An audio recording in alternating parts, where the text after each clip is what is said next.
Chief guest, Shri Pavan Munjal, Mrs. Munjal, Director Subhajit Bhattacharjee, Member of the Legislative Assembly, Mr. Sunil Kedar, esteemed guests, members of the faculty, staff, distinguished scholars, invitees, and my graduating students, I extend a warm welcome to you.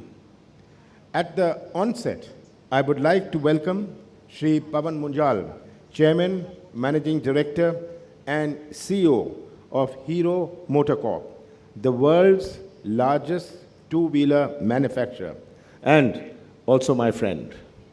Mr. Munjal has consistently demonstrated visionary leadership to emerge as one of India's highly respected business leaders. Even in a highly competitive and volatile market, he has guided Hero MotoCorp to not just consolidate its leadership status, but also expand its global footprint across continents.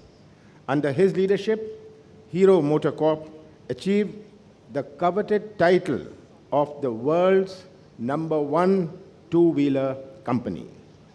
Mr. Munjal has led Hero MotoCorp to command a dominant share in the domestic motorcycle market in India and is now present in 35 countries across Asia, Africa, Central and South America in a very short span of time, charting its solo journey only in 2011.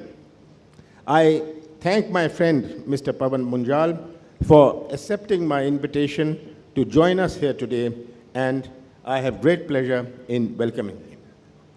I am delighted to address this wonderful cohort of ambitious, driven young men and women who can't wait to step out into the world and make a difference.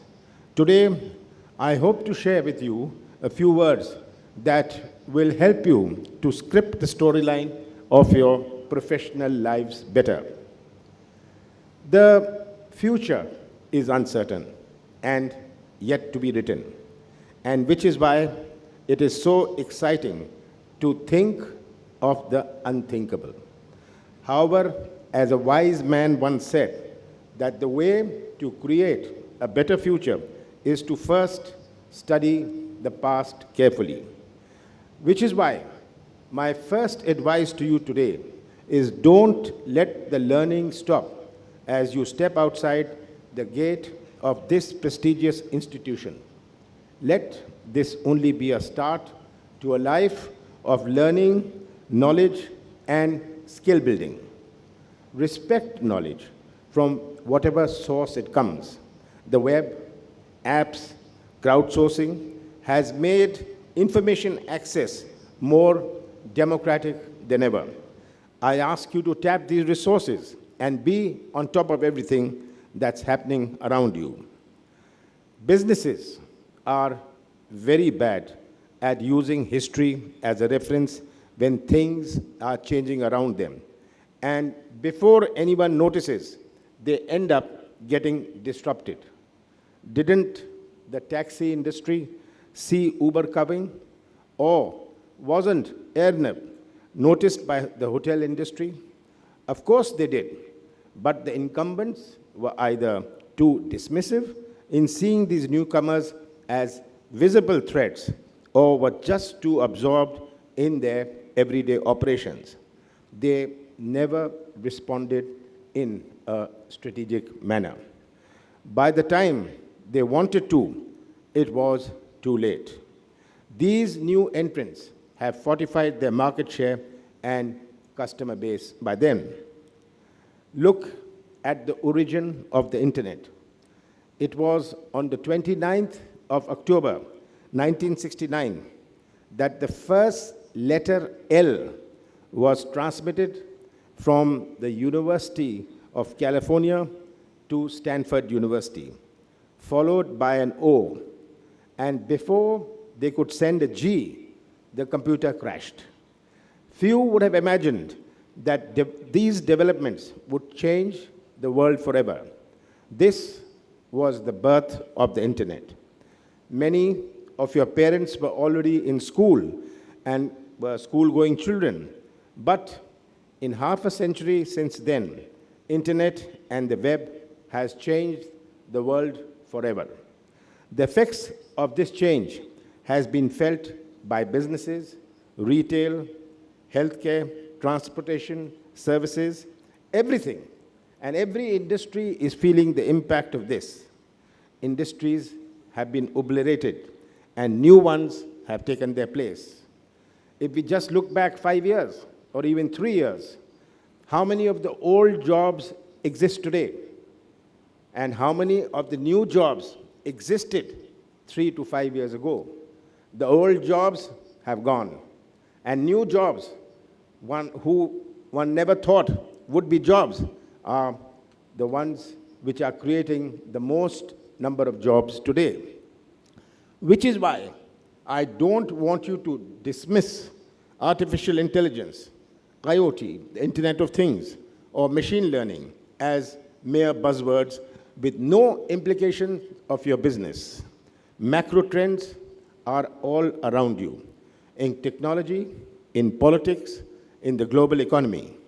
And this is my second advice.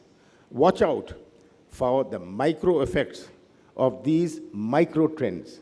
These are all micro effects of micro trends.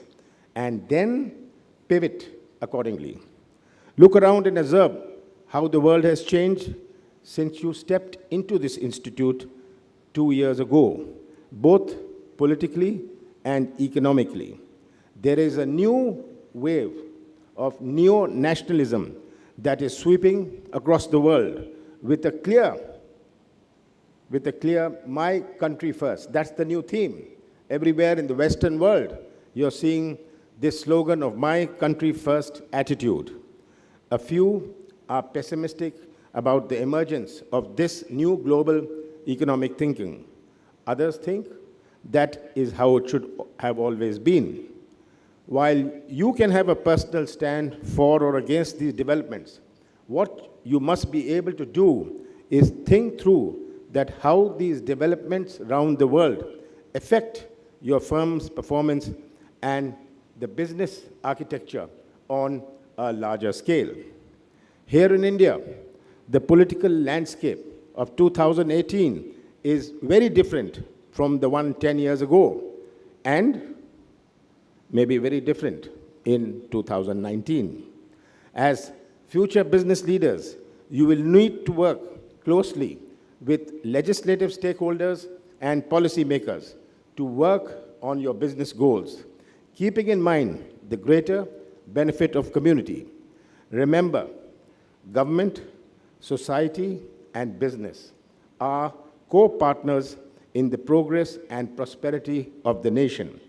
And irrespective of your personal political leanings, keep the larger objective in your perspective.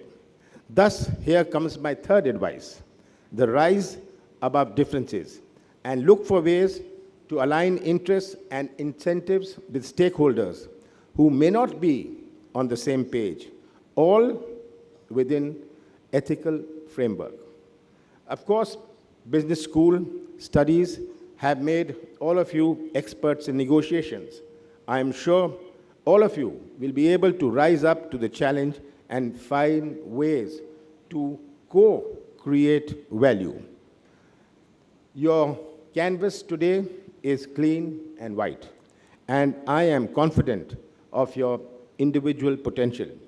You have all the caliber, the skills, and attitude to become change agents. Your professional endeavors and challenging assignments, however, don't hesitate to straddle economics, politics, culture, contemporary affairs, and other disciplines. Your own independent scholarship and ability to do critical inquiry will not only make you a rounded professional, but a conscientious global citizen who manages to stay relevant and contemporary even as times evolve and change. As you head out of this institution today, all I would say is to keep these three advices in your mind. And above all, don't lose the three traits that make both heroes and leaders. And these three traits are love, courage, and kindness. Be humble when things go right. Stay persistent when they don't. May you all stand out. Go ahead and shine bright. Thank you very much.